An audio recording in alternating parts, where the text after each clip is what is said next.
call halal, wahawa, la Yahweh, Ba'asham Yahweh Shai, Ba'asham Rahakwadash, the abundance of the apostles, the great millstone who rule well, and who have taught us this knowledge.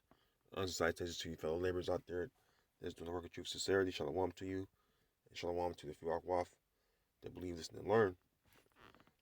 This is a video from the Fox News. Basically, in this video, the Jake, he's talking about Jake farmers not having enough to sow seed for the agriculture, different crops they grow and different things like that. And, it just goes to show you that we're under these curses, this guy is pretty much begging Esau for funding because out of all the farmers, Jake farmers are dead last. That's how it's going to always be in this society for the most part for us Israelites. We're going to always be dead last. This is their society, the Lord said that they're going to be the head. They're going to be the head, and we're going to be the tail. So that's one of the curses, So that's something we have to deal with until the Lord liberates us and sets us on high again, So with that, I'm gonna get right into the video. Lord willing, this video is edifying. Let me go ahead and play the clip. I'll let it play for a little bit, about a minute. As you see the conversation that's going on. Okay, so. Now with more on how we can help America's farmers is the president of the National Black Farmers Association, John Boyd Jr. John, welcome aboard. Thanks for being on the program. More importantly, thank you for what you do. I don't think we give farmers enough credit because everything we buy in our grocery stores, come from farmers and ranchers like yourself, and it's not an easy profession. I understand you may disagree with me politically. That's fine. Take me on any issue you want. But I want to know the challenges that farmers are facing, because not only do you feed this country, you feed the world on top of this country. And we need American farmers to have everything they need to do their great job. Thanks for having me tonight. Right now, we're in a crisis in America as it relates to farmers. We're facing an all-time high in diesel fuel that here in Virginia, I'm paying $5.63 a gallon for diesel fuel. We're at an all-time high for fertilizer. I'm paying $900 a ton. People, that's $900 a ton for fertilizer, the $25,000 fertilizer bill that we're looking at right now. Now is the time for America to come together and support America's farmers. We just provided relief for Ukraine, where we're going to be looking at some losses there in the form of wheat and other commodities, but we just provided Ukraine with $40 billion in aid and nothing in that spending package for America's farmers. I know Chairman Scott was trying to work across some lines and get some things done. America has to come back together and work together by the same seam that is divided right now. We're divided.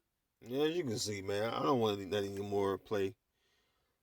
I just want you to see how Jake is in a beggared, position, because clearly, man, this guy is begging Esau for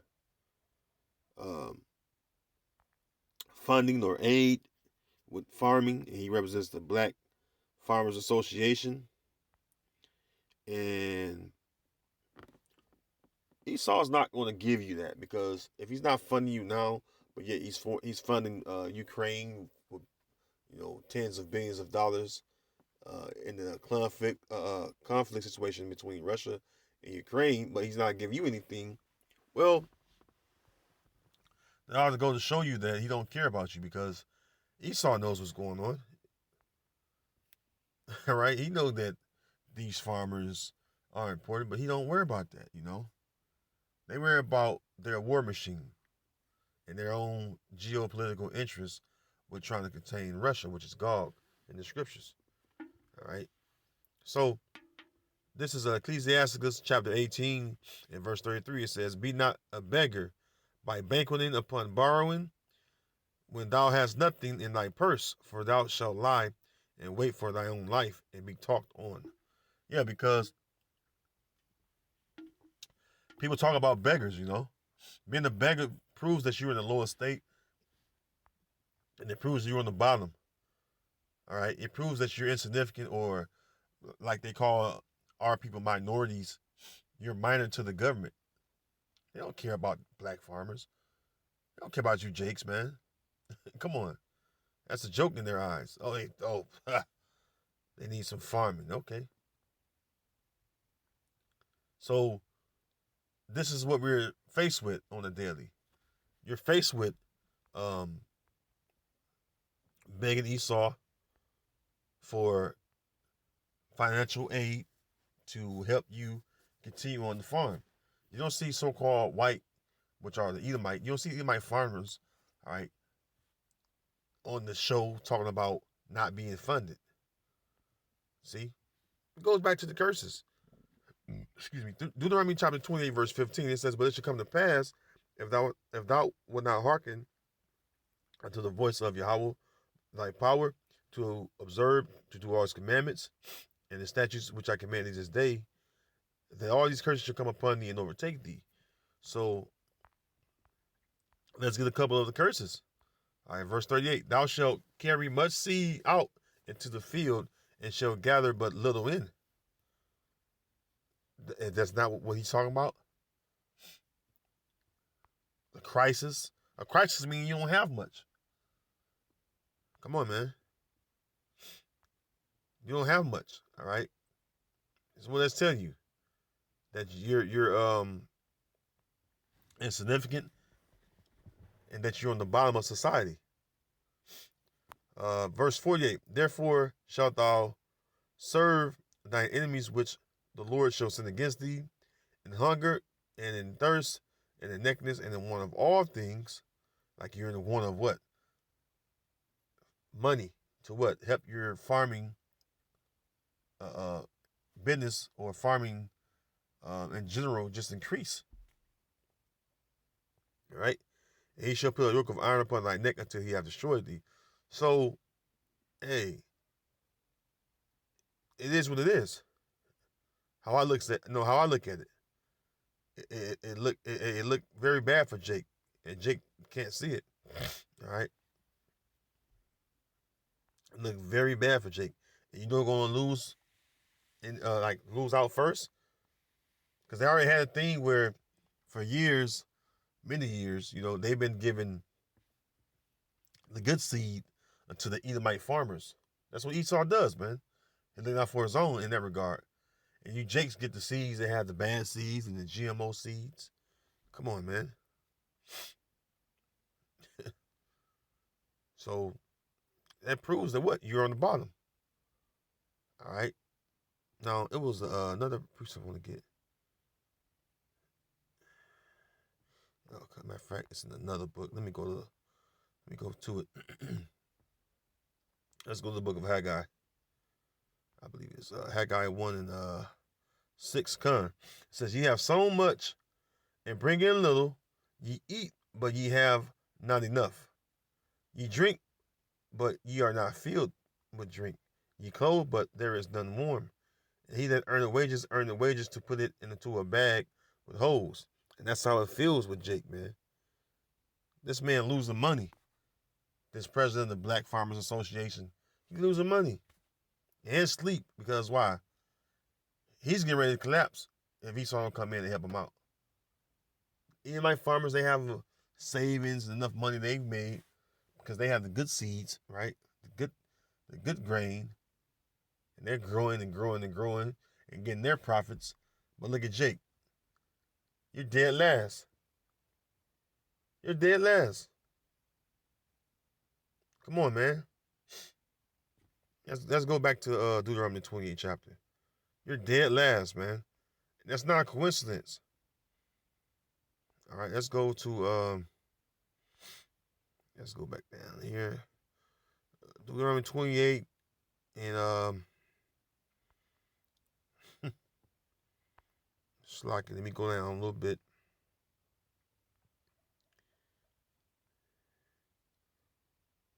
what you expect when you under curses. Deuteronomy 28:43. The stranger that is within thee shall get up above thee very high, and thou shalt come down very low. You're in a lower state if you're Israelite, man. That's what it is, man. And the heathen are over us. They prosper and gain and increase very much so, but you can't do that. Because why? We're under the curses. Verse 44, he shall lend to thee, and thou shalt not lend to him. He shall be the head, and thou shalt be the tail. So we're dead last. We're in the back seat of the bus, so to speak. And we have to endure that. You know? We have to endure that. That's why you Israelites out there need to realize that, hey, if you don't come back to Yahweh Shem Yahushua, you're nothing. Okay, Shalaki.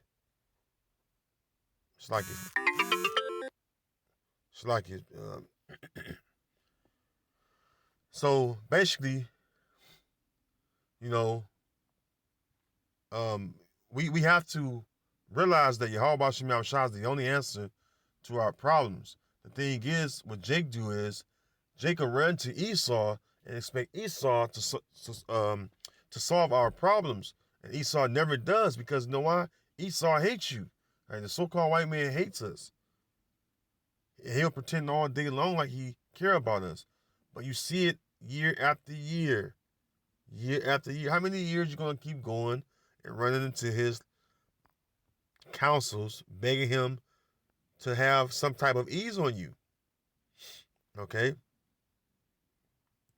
Isaiah 30, verse 1 and 2. It says, woe to the rebellious children, saith the Lord, that take counsel, but not of me, and that cover with the covering, but not of my spirit, that they may add sin to sin, that walk to go down into Egypt, and have not acts at my mouth, to strengthen themselves in the strength of Pharaoh, and to trust in the shadow of Egypt. Because that's what our people do. They trust in the government of Egypt, which modern day Egypt is America. And this always is the downfall of our people, man. They don't understand that, look, no, Esau is our enemy.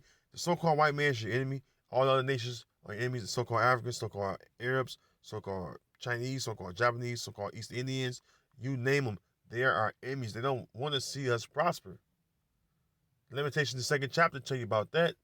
This is the day they look for. We have swallowed them up. They prospering and rich off of us, but look at us. Look at our condition. Look at what position we hold in society. The position we hold in society tells you that what? We are under curses. No matter how hard you work, no matter how hard you try, your ass will end up short compared to the other nations when it comes to success. All right, so-called success in this society. The only way you can get in that upper echelon of success is by doing something wicked or immoral, compromising who you are. All right, those people don't even know what integrity means. So that's what it is, man. But you have to return to the Lord and let the Lord, all right, heal you, man, or allow the Lord to heal you. Because that's what we need as a people. We need to be healed. And it starts with the spirit. All right. Starts with the spirit. Let's go to the book of Hosea 6. Hosea 6 and 1, it says, come and let us return unto the Lord, for he hath torn and he will heal us. He hath smitten and he will bind us up. Yeah, you know, we was torn and smitten with what? The curses the Lord put upon us. But the Lord is going to heal us and bind us up. Verse 2. After 2 days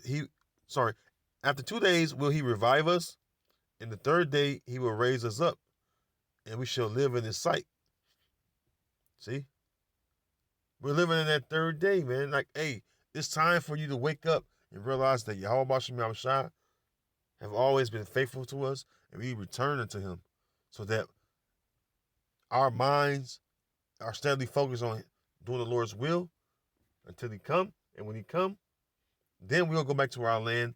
Then we will have the abundance of everything. All right, children, wives, I mean, you name it, man. Cattle, or flocks in general.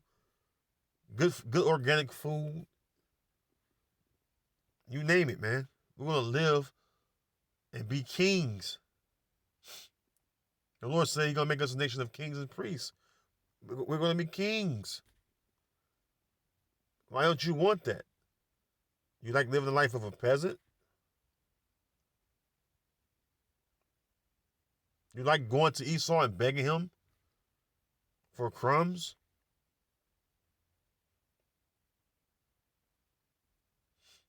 Wake up, man. All right, wake up, man. Anyways, with that, I want to say shalom.